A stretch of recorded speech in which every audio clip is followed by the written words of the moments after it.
예, 오늘은 요한복음 59번째 시간입니다.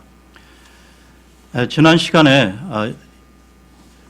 예수 그리스도의 마지막 기적이라는 제목으로 말씀을 나누었고요. 오늘은 회복시키시는 예수 그리스도라는 제목으로 말씀을 나누겠습니다. 회복시키시는 예수 그리스도입니다. 지난 시간에 요한복음 21장 9절까지 보았고요. 오늘은 이어서 21장 10절부터 17절까지 보겠습니다. 요한복음 21장 10절부터 17절까지 보겠습니다.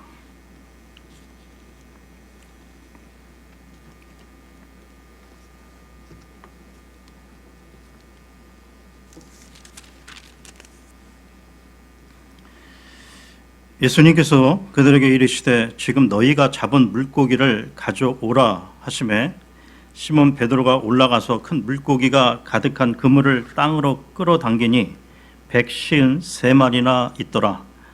거기 있던 모든 것이 이같이 많았으나 그물이 찢어지지 아니하였더라.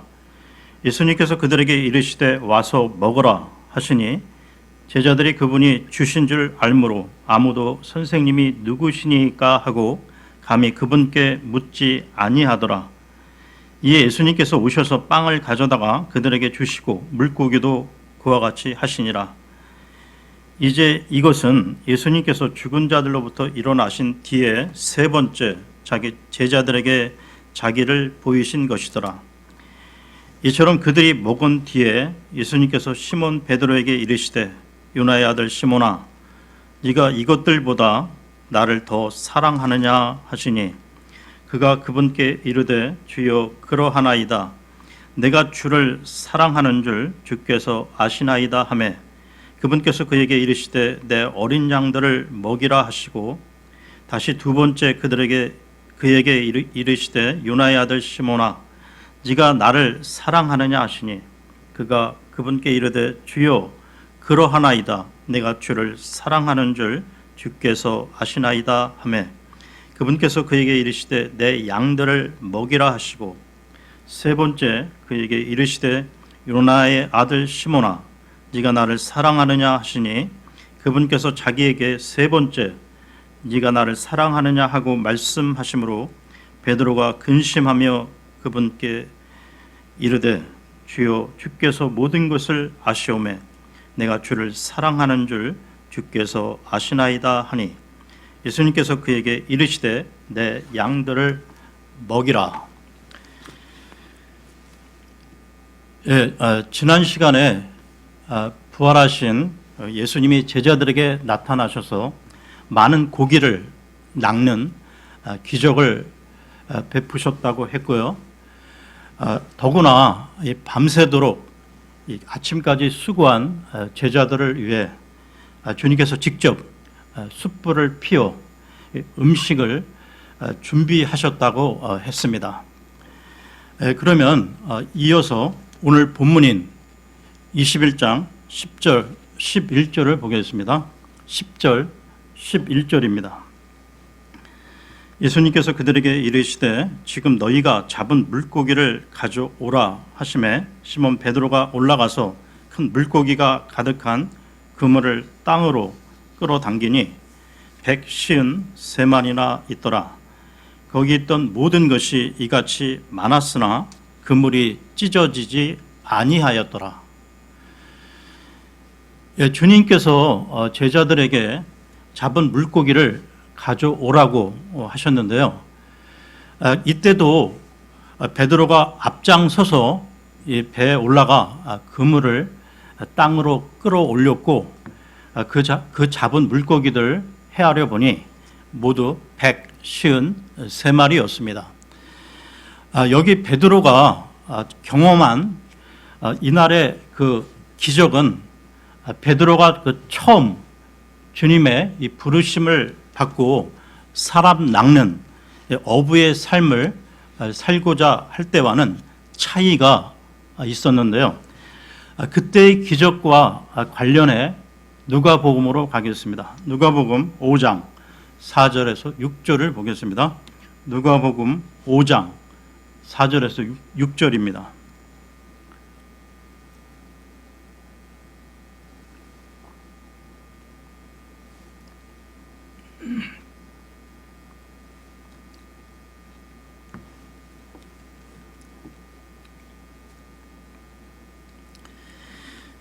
이제 말씀을 그치시고 시몬에게 이르시되 깊은 데로 가서 너희 그물들을 내려 한번 끌어 당기라 하시매 시몬이 응답하여 그분께 이르되 선생님이여 우리가 밤새도록 수고하였어도 아무것도 잡지 못하였으나 그럼에도 불구하고 선생님의 말씀에 따라 내가 그물을 내리리이다 하고 그들이 이 일을 행하니 심히 많은 물고기가 잡혀 그들의 그물이 찢어지니라.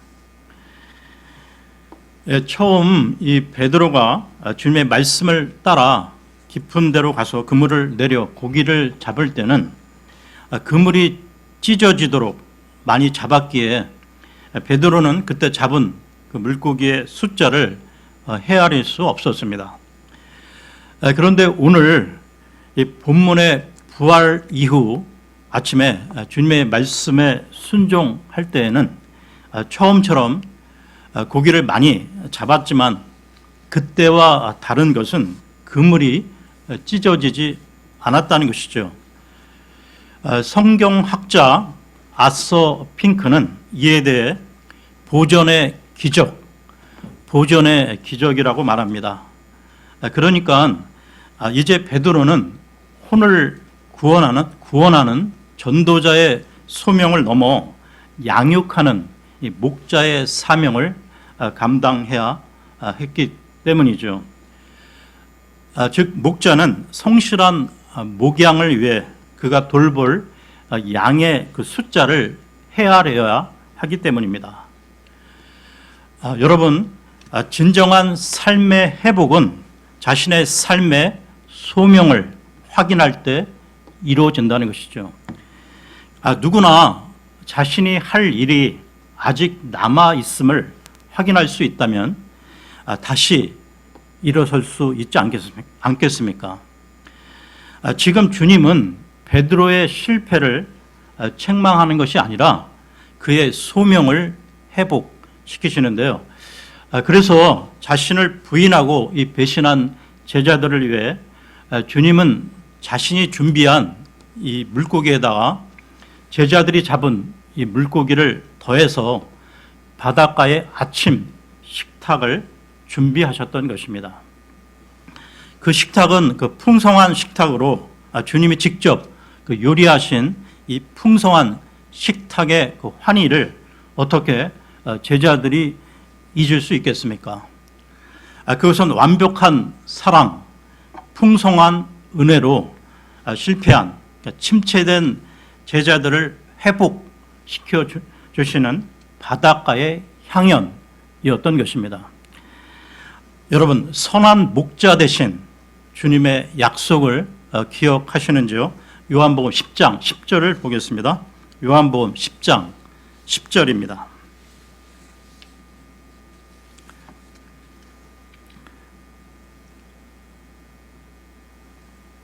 (10장 10절입니다) 도둑이 오는 것은 다만 도둑질하고 죽이고 멸망시키려 함이거니와 내가 온 것은 양들이 생명을 얻게 하고 또 생명을 더욱 풍성히 얻게 하려 함이라.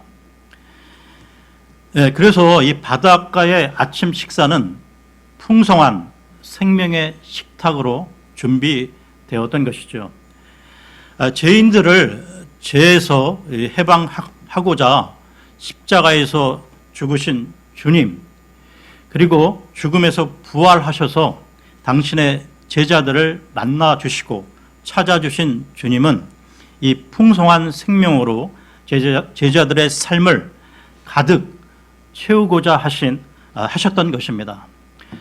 마찬가지로 우리가 이 주님의 풍성한 생명을 날마다 누릴 때 진정한 영적 회복을 이룰 수 있다는 것이죠. 그러면 오늘 본문으로 돌아와서요, 21장 11절을 12절을 보겠습니다. 21장 12절입니다. 예수님께서 그들에게 이르시되 와서 먹으라 하시니 제자들이 그분이 주신 줄 알므로 아무도 선생님이 누구시니까 하고 감히 그분께 묻지 아니하더라. 제자들은 예수 그리스도께서 그들이 전에 알고 있던 그분이 아니시라는 것을 잘 알고 있는데요. 그분은 보통 사람이 아니라 사람으로 오신 하나님이셨습니다. 그들은 주님께서 십자가에서 처형되시고 장사 지낸 바 되셨다가 죽은 자들로부터 다시 살아나신 그 놀라운 사건을 통하여 그분께서 나의 주, 나의 하나님이신 것을 알게 되었던 것이죠. 그런 분께서 지금 와서 먹으라고 제자들을 식탁에 초대하신 것입니다. 그분이 주신 줄 알므로 그분이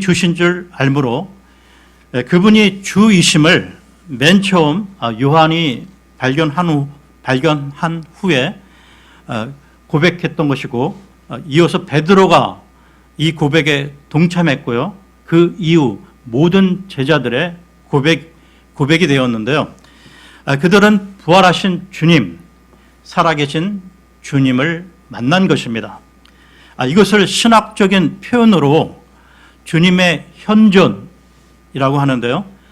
부활하신 주님의 현존, 이 고백이 우리로 하여금 과거를 떨치고 일어나 미래로 가게 하는 힘이 되는 것입니다.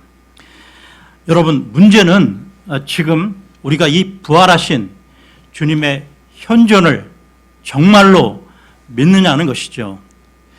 많은 분들이 아시는 그 유명한 선교사인 리빙스턴이 16년간의 그 아프리카 선교를 마치고 고국으로 돌아와서요. 선교 그 간증을 하는 자리에서 이런 말을 남겼다고 합니다. 저는 지난 그 여러 해 동안 수십 번의 죽음의 위기를 넘겼는데요.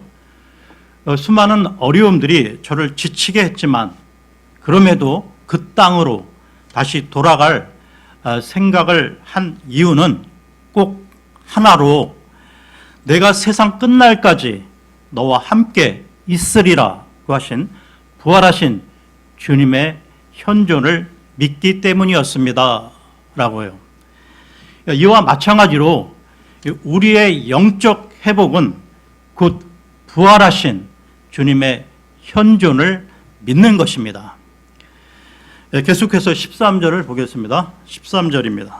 이에 예수님께서 오셔서 빵을 가져다가 그들에게 주시고 물고기도 그와 같이 하시니라. 전에 예수님께서 지상 사역을 수행하시던 동안 물고기 2마리와 빵 5개로 5천 명을 먹이셨을 때 먼저 아버지 하나님께 감사를 드리신 후 제자들에게 음식을 나눠주셨는데요. 요한복음 6장으로 가겠습니다. 요한복음 6장 10절, 11절을 보겠습니다. 요한복음 6장 10절, 11절입니다.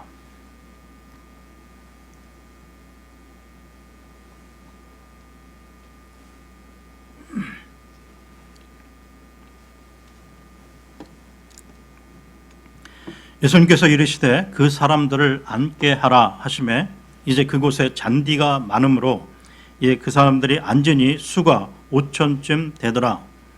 예수님께서 빵을 집으사 감사를 드리신 뒤에 제자들에게 나누어 주시니 제자들이 자리를 잡은 자들에게 나누어 주고 또 그와 같이 물고기도 그들이 원하는 대로 주시더라. 그런데 오늘 본문의 그 부활하신 주님께서는 누구에게도 이 감사를 드리지 않으셨습니다. 이것은 자신이 곧 하나님이심을 천명하고 계신 것이죠.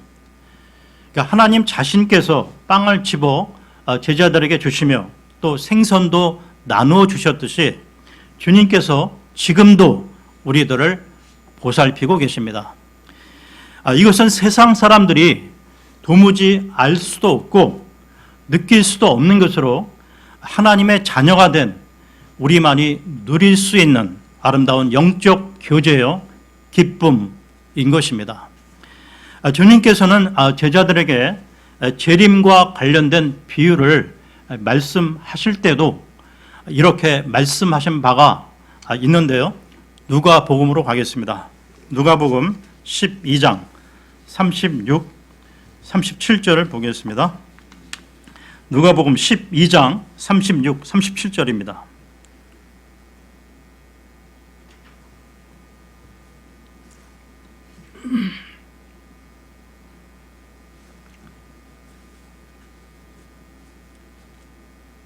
너희 자신은 마치 자기 주인이 결혼식에서 돌아올 때 그를 기다리는 사람들과 같이 되라. 그가 와서 두드리면 그들이 즉시 그에게 열어주리라. 주인이 와서 그 종들이 깨어 있는 것을 보면 그 종들은 복이 있도다. 진실로 내가 너희에게 이르노니 주인이 허리띠를 띠고 그 종들을 음식 앞에 앉히고 나와 그들을 섬기리라. 우리가 이 악하고 험한 인생을 살아가면서요, 그러니까 어떤 큰 상처를 입게 되면 트라우마, 즉 이 정신적 그 외상이 생기면서 뇌신경의 그 손상으로까지 이어질 수도 있다고 합니다. 이렇게 손상된 뇌는 쉽게 빨리 회복되는 것은 아니지만 상처의 원인을 찾아 다시 그 적절한 그 회복의 환경을 제공하면요, 우리의 뇌의 기능은 놀랍게도 다시 회복된다고 합니다. 예를 들어서요, 이 바닷가, 이 파도 소리, 그리고 맛있는 음식, 따뜻한 그 삶의 대화는 회복을 위한 좋은 치료적 환경이라고 할 수 있습니다. 지금 그런 회복의 드라마가 디베랴, 즉 갈릴리 해변가에서 벌어지고 있었던 것이죠. 2000년 전 그 예수님의 그 12 제자에게 예수님의 십자가의 그 죽음은 아주 큰 상처였을 것입니다. 특히 예수님의 그 수제자 이 베드로는 처형받는 예수님의 마지막 길을 따르다가 예수님을 3번이나 부인하는 자책감을 안고 있었습니다. 그런 제자들에게 부활하신 예수님이 찾아오셨던 것이죠. 요한복음으로 돌아와서요, 21장 14절을 보겠습니다. 요한복음 21장 14절입니다. 이제 이것은 예수님께서 죽은 자들로부터 일어나신 뒤에 3번째 자기 제자들에게 자기를 보이신 것이더라. 예수님을 3번이나 부인하고 자책감의 그 상처로 방황하던 제자 베드로에게 부활하신 주님의 3번째 나타나심은 이 베드로와 제자들을 향한 회복의 시간이었습니다.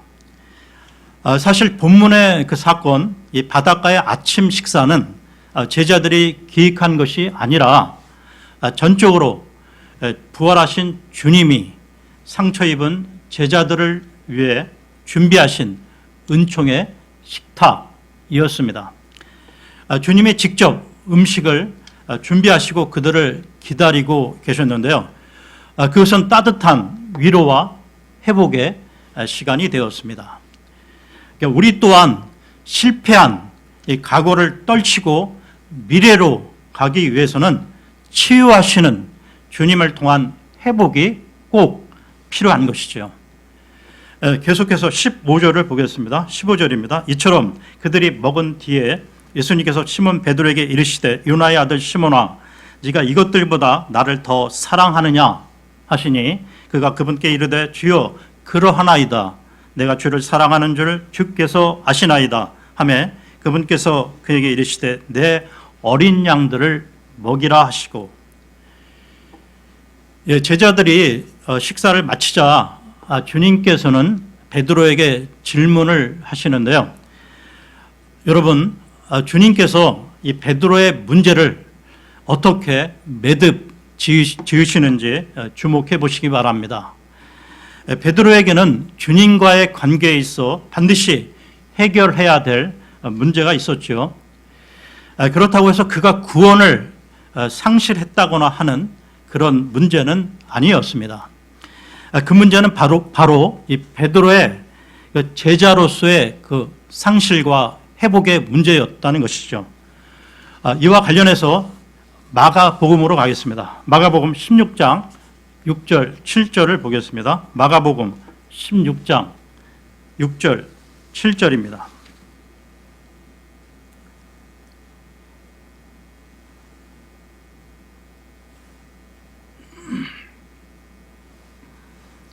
그가 그들에게 이르되 놀라지 말라. 너희가 십자가에 못 박히신 나사렛 예수님을 찾는구나. 그분은 일어나셨고 여기 계시지 아니하니라. 그들이 그분을 두었던 곳을 보라. 그러나 너희 길로 가서 그분의 제자들과 베드로에게 그분께서 너희보다 먼저 갈릴리로 가시나니 그분께서 너희에게 말씀하신 대로 너희가 거기서 그분을 볼 것이라고 고하라 하니라. 이 상황은 주님의 부활 직후의 상황인데요. 이 9절, 7절을 보시면 그분의 제자들과 베드로라고 언급하고 있습니다. 즉 베드로를 주의 제자들과 별도로 떼어서 지칭하고 있다는 것이죠. 이 말은 다시 말해서 베드로는 이미 주의 제자들 밖으로 밀려남을 말하고 있는 것으로 제자로서의 신분을 상실하고 있었습니다. 그런데 그는 이제 막 그것을 회복할 순간에 와 있는 것이죠. 베드로가 상실했던 그 제자직을 회복하는 데에는 먼저 해결해야 될 문제, 즉 예수님을 3번 부인한 문제였습니다. 주님께서는 베드로에게 첫 질문으로 네가 이것들보다 나를 더 사랑하느냐라고 물으셨고요. 베드로는 그러하나이다 라고 내가 주를 사랑하는 줄 주께서 아시나이다 라고 대답을 합니다. 그리고 바로 뒤이어 주님께서 말씀하시기를 내 어린 양들을 먹이라고 하시는데요. 여기서 어린 양들이란 나이가 어린 그 초등부 어린이일 수도 있고요. 또는 믿음이 약한 초신자라고도 볼 수 있습니다. 그러면 요한복음으로 돌아와서요. 21장 16절을 보겠습니다. 21장 16절입니다. 다시 두 번째 그에게 이르시되 요나의 아들 시몬아 네가 나를 사랑하느냐 하시니 그가 그분께 이르되 주여 그러하나이다. 내가 주를 사랑하는 줄 주께서 아시나이다 하매 그분께서 그에게 이르시되 내 양들을 먹이라 하시고 주님께서는 베드로에게 다시 물으셨는데요. 네가 나를 사랑하느냐?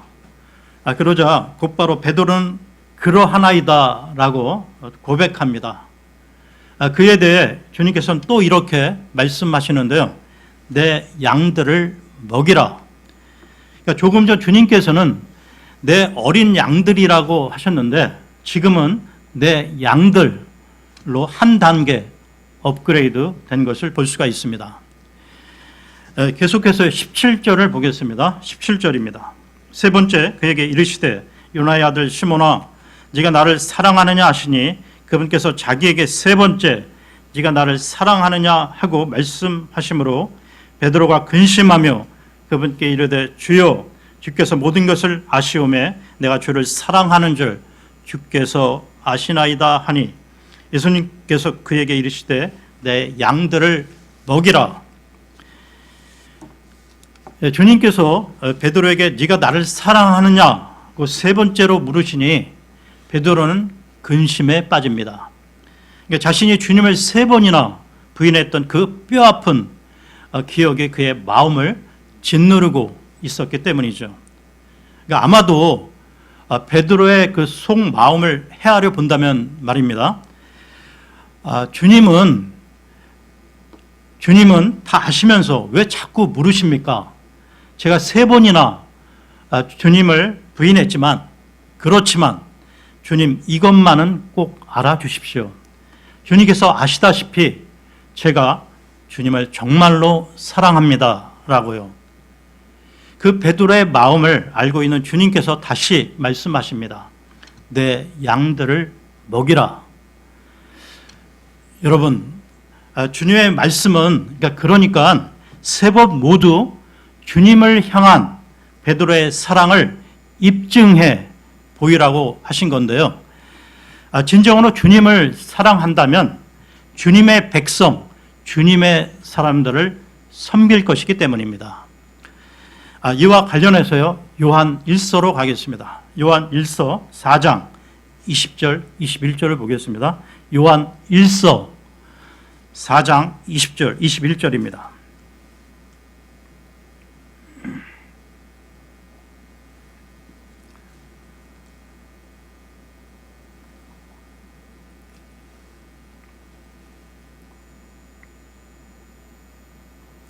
어떤 사람이 나는 하나님을 사랑하노라 하고 자기 형제를 미워하면 그는 거짓말하는 자니 자기가 본 자기 형제를 사랑하지 아니하는 자가 어찌 자기가 보지 못한 하나님을 사랑할 수 있으리요.